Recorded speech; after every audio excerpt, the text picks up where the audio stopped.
Guys, welcome back to Urban Security Agents. I wanted to touch base on firearms and your animals. Okay, I have a dog. Um, she's not really been around a whole bunch when I've shot. When I've shot outside, she's been inside, um, and she does okay. Uh, so I've not really gotten to get her out there with me and have her next to me and shoot. Um, but the reason why I'm bringing this up is because of this. If you shoot inside your home, okay, you kind of need to know how your animals are going to react. Now, most animals, unless they're deaf, are going to run away from loud noises.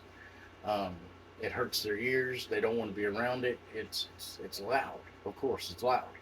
So they're not going to really want to be around it. So my point is if you have animals and if you have the opportunity to take them out to a range outside, um, take them with you. Have your spouse stand, a couple feet behind you in a safe distance. Now I'm not talking about sitting in the car. Okay, I'm talking, just a couple 3 feet behind you. Have them on a leash. Uh, they're good at commands. Have them sit. You pop off around. You turn around. Safely put your weapon up. Turn around. Talk to your spouse. How did the animal react? Um, if they didn't react poorly, what I mean by that is jumping around, trying to run, barking, raising hell.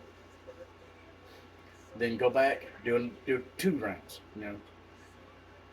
See how that affects them. You do this until you can dump an entire magazine or a clip at your target without them going fucking stupid. The reason is if you have to shoot in your home, you don't want your animals under your feet trying to get in between you and whoever's in the house unless that is your primary source of self-defense. Okay, your animals. If that's the case, you got your dog and you've trained them to bite the intruder or whatever the case may be, then you obviously don't want to be shooting at your dog. If you shoot towards your dog, you have the you could miss, shoot and kill your dog, plus the bad guy. You know, uh, I'm not willing to accidentally shoot my dog and be okay with it.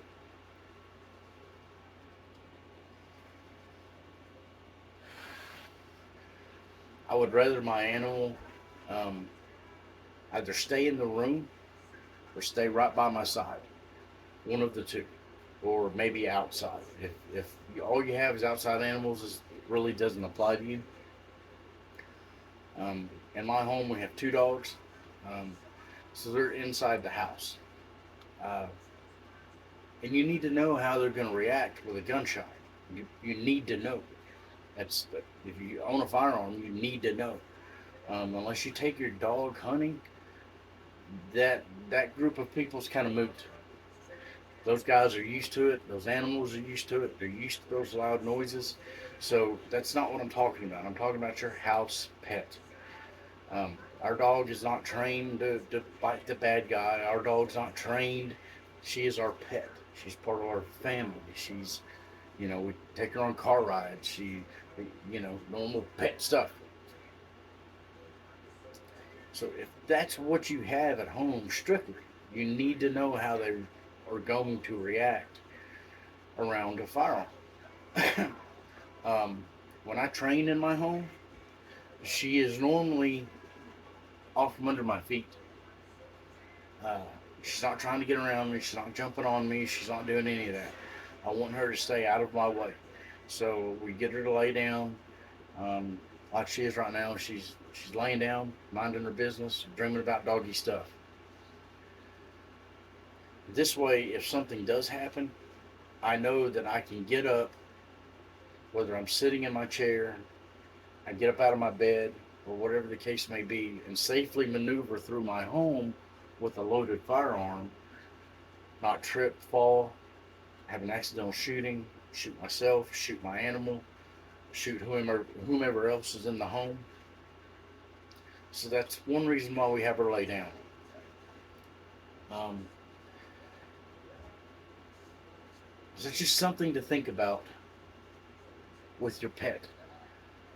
I know there's a lot of training videos out there on how to shoot, how to get sight alignment, gripping your firearm, how to draw, um, how to hit your target, how to better yourself, all of those things. But sitting down and listening and watching, and even people that I know personally that shoot quite often, they never mention their pet. So you really need to know how they're going to react in a live fire situation. So if you got the opportunity, take them out to some land, shoot one round, see how they react.